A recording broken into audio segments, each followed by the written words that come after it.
আমি কখনোই ভাবিনি আজকের এত সুন্দর স্পেশাল দিনটা এমন হয়ে যাবে।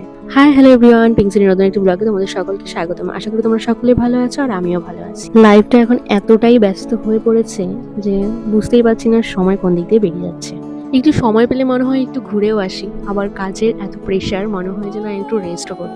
কিন্তু যেহেতু একটু ছুটি পেয়েছি তাই ভাবলাম যে না যাই, এবার একটু ঘুরে আসি।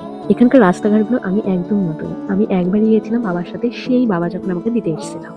যাই হোক, বেরিয়ে যখন আমি পড়েছি, অবশ্য আমি পৌঁছেও যাবো, সেই নিয়ে কোনো চিন্তা নেই।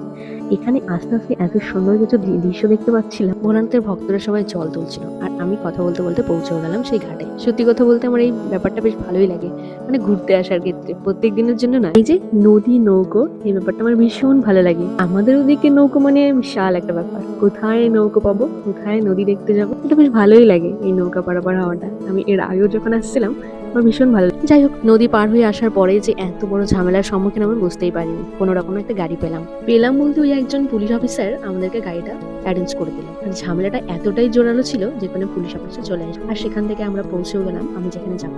আমি আজকে একটা দুটো গাড়ি নয়, টোটাল 5টা গাড়ি চেঞ্জ করে আমি যাচ্ছি। আমার এতটা খারাপ লাগছিল।